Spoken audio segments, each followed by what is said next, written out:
ಇವತ್ತು ನಮ್ಮ ಬೀದರ್ ಜಿಲ್ಲೆಯ ಜಸ್ಟ್ ಫ್ಯಾಕ್ಟ್ ಮೀಡಿಯಾ ವತಿ ಮುಖಾಂತರ ಸರ್ಕಾರಕ್ಕೆ ನಮ್ಮ ಬೀದರ್ ಜಿಲ್ಲೆಯ ಸಮಸ್ಯೆಗಳ ಬಗ್ಗೆ ಸರ್ಕಾರದ ಕಣ್ಣು ತೆರೆಸಲು ಹಾಗೂ ಬಜೆಟ್ ಪೂರ್ವ ಮುಖ್ಯಮಂತ್ರಿಗಳ ಮೊನ್ನೆ ಮೀಟಿಂಗ್ ಕರೆದಿದ್ರು. ಬಜೆಟ್ ಇದೆ.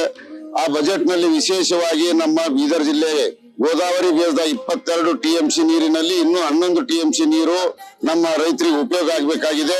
ಆ ಬಜೆಟ್ ದಲ್ಲಿ ವಿಶೇಷವಾಗಿ 1,000 ಕೋಟಿ ಅನುದಾನವನ್ನು ಇಡುವುದರ ಮುಖಾಂತರ ಬೀದರ್ ಜಿಲ್ಲೆಯನ್ನು ಶಾಶ್ವತ ಬರಗಾಲ ರಹಿತ ಜಿಲ್ಲೆಯನ್ನಾಗಿ ಮಾಡಬೇಕು. ಮತ್ತು ಬೀದರ್ ಜಿಲ್ಲೆಯ ಕಮರ್ಷಿಯಲ್ ಬೆಳೆ ಆದಂತ ಕಬ್ಬಿಗೆ ಇವತ್ತು ರೈತರು ಸಾಕಷ್ಟು ಸಂಕಷ್ಟವನ್ನು ಅನುಭವಿಸ್ತಾ ಇದ್ದಾರೆ.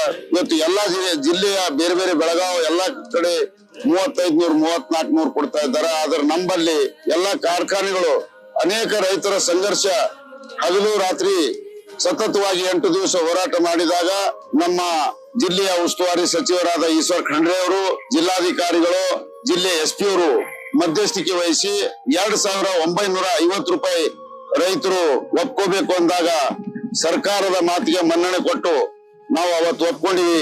ಆದರೆ ಬೀದರ್ ಜಿಲ್ಲೆಯಲ್ಲಿ ಒಂದು ಗೌರಿ ಶುಗರ್ ಮತ್ತು ಖಾಂಡ್ಸಾರಿ ಬೀದರ್ ಬಲ್ಲಿ ಇರ್ತಕ್ಕಂಥ ಖಾಂಡ್ಸಾರಿ ರೆಡ್ಡಿ ಕಾರ್ಖಾನೆಯವರು 3000 ಕೊಡ್ತಾ ಇದ್ದಾರೆ. ಇವರು ಈಗ 2900 ಹಾಕ್ಯಾರ. ಸರ್ಕಾರ 50 ರೂಪಾಯಿ ಈಗಾಗಲೇ ಬಿಡುಗಡೆ ಮಾಡಿದೆ ಅಂತ ಹೇಳ್ತಾ ಇದೆ.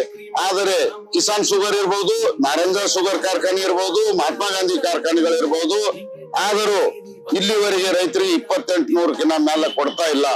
ಅದಕ್ಕೆ ನಾವು ಈ ಒಂದು ಮಾಧ್ಯಮದ ಮುಖಾಂತರ ಸರ್ಕಾರಕ್ಕೆ ಮತ್ತು ನಮ್ಮ ಉಸ್ತುವಾರಿ ಸಚಿವರಿಗೆ, ಮುಖ್ಯಮಂತ್ರಿಗಳಿಗೆ, ಸಕ್ಕರೆ ಮಂತ್ರಿಗಳಿಗೆ ಒತ್ತಾಯ ಮಾಡ್ತೀವಿ. ಕೂಡಲೇ ಸರ್ಕಾರ ಜಿಲ್ಲಾಡಳಿತ ನಿಗದಿ ಮಾಡಿದಂತೆ 2950 ರೈತರಿಗೆ ಪೇಮೆಂಟ್ ಮಾಡಬೇಕು ಮತ್ತು ನಮ್ಮ ಜಿಲ್ಲೆಯ ರೈತರಿಗೆ ಒಂದು ಸಹಕಾರ ಮಾಡಬೇಕು.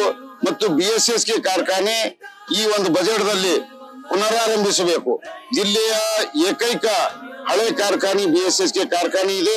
ಇವತ್ತು ಆ ಕಾರ್ಖಾನೆ ಮೇಲೆ ಅನೇಕ ರಾಜಕಾರಣಿಗಳು ಮತ್ತು DCC ಬ್ಯಾಂಕ್ ಸಹಿತ ಅದರ ಮೇಲೆ ಕಡಿಯಾಗಿದೆ. ಆದರೆ ಇವತ್ತು ಆ ಒಂದು BSSK ಕಾರ್ಖಾನೆಯನ್ನು ಬಂದ್ ಬಿದ್ದಿದೆ. ತಕ್ಷಣದಲ್ಲಿ ಚಾಲೂ ಮಾಡ್ಬೇಕಂತ ನಾನು ಈ ಮೀಡಿಯಾ ಮುಖಾಂತರ ಇವತ್ತು ಸರ್ಕಾರಕ್ಕೆ ಒತ್ತಾಯ ಮಾಡ್ತೀನಿ. ಮಲ್ಲಿಕಾರ್ಜುನ ಸ್ವಾಮಿ, ರೈತ ಸಂಘ ಜಿಲ್ಲಾ ಅಧ್ಯಕ್ಷ ಬೀದರ್.